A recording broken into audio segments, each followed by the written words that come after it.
The government of Australia wants to tax electric cars and it plans on doing so. However, it doesn't have any problems with diesel. It says, you know what? Diesel, if it's a large diesel truck or something used on a mine, diesel is fine. And in fact, this is going to cost Australia $187 billion. A lot more money is being actually, I guess you could say, lost to this diesel subsidy. Hello, my friends. Welcome to the channel. I'm Sam Evans. You're watching the Electric Viking. Over the past 12 months, we've seen many mining places, agriculture, start using electric trucks, electric vehicles. They say it's actually the cheapest way to operate. However, some of them are still using diesel. The question here is, and it was posed by 1000% Renewables for South Australia on Facebook, when will we stop subsidising those still using diesel here in Australia? That money would be so much better used with miners and others to accelerate the switch to cheaper electric transport. That also increases our local energy security. Yeah, exactly. Where do we get diesel from? We don't make it ourselves. It comes from overseas. Since the fuel tax reforms in 2007, the scheme has cost taxpayers over $122 billion in Australia. By 2030, the bill will hit $184 billion. $184 billion in subsidies for diesel. By contrast, according to the Australian Energy Market Operator, the total capital cost of Australia's transition to a decarbonised renewables-based electricity system is just $122 billion. So instead of actually encouraging moving to something far better, which even Fortescue, even their CEO, one of the wealthiest people in Australia, has said actually makes financial sense, and they're doing it as well. They're saying, no. The government says, well, no, diesel is great. We want to support diesel.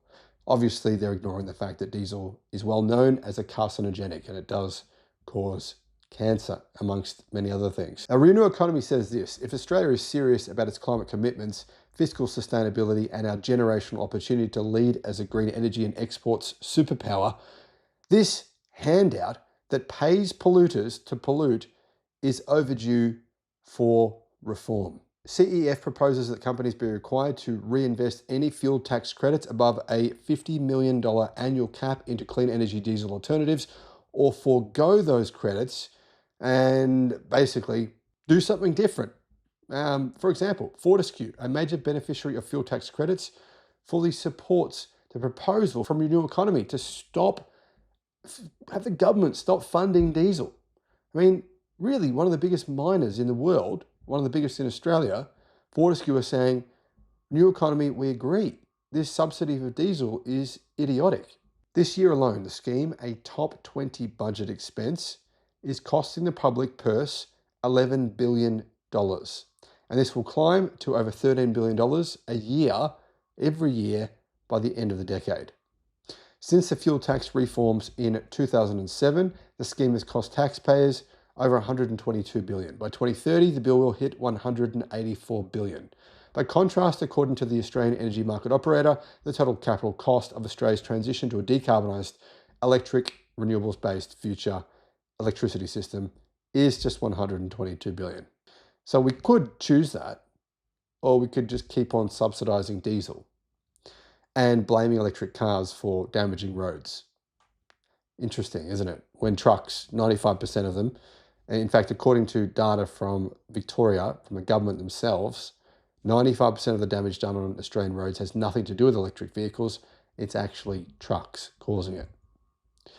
In other words, in the 23 years from 2007 to 2030, Australia will spend 50% more on the diesel fossil fuel subsidy than on transitioning our energy system to renewables by 2050. This is pretty wild when you think about it.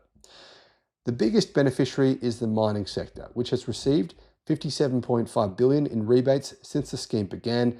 Absent reform, this figure is set to exceed $84 billion by 2030. Now, here's the thing. There was an article only a few days ago that said that political corruption in the Commonwealth in Australia is considered to be shockingly high.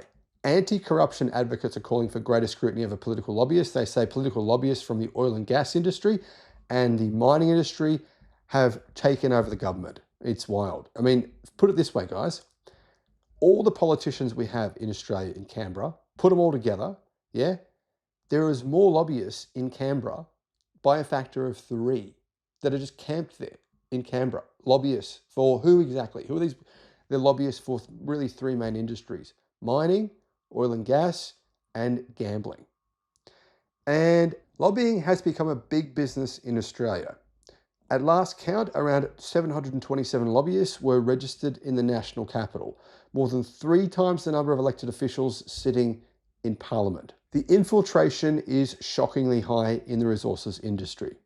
Unlike most states, the Commonwealth has no independent regulator to enforce rules about lobbying, and instead of dedicated legislation, there is merely an administrative code of conduct. A code of conduct. Seriously, I kid you not. For lobbyists, they can literally do whatever they want. There's no laws in Australia. I mean, what? It may be the richest all-cash takeover offer in Australian history, but money alone is not enough. When the Abu Dhabi National Oil Company, in partnership with the National Wealth Fund and US private equity firm Carlyle, lobbed a $35 billion bid for gas giant Santos, the Australian company's board was quick to accept the offer to shareholders. But the consortium has to step through a maze of regulatory hoops before the bid gets across the line, including an assessment by the Foreign Investment Review Board and then the tick of approval from Treasurer Jim Chalmers.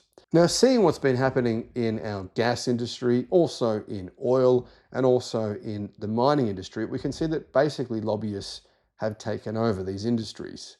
And the truth is, the government in Australia is subsidising these industries to the tune of hundreds of billions of dollars. Requesting electric cars, right, to basically fix the problem in our taxes, in our tax revenue, when you're subsidising fossil fuels, hundreds of billions of dollars, is honestly ludicrous. And what it leads me to think is that there is some serious corruption here in Australia. When anti-corruption advocates call for greater scrutiny of a political lobbyist, saying basically Australia is infested with lobbyists, and these lobbyists have no rules, with many of them being former politicians, you've got to ask yourself the question, what exactly is going on? Diesel, we know it's a carcinogen. It's being subsidized to the tune of $13 billion a year. This is utterly insane.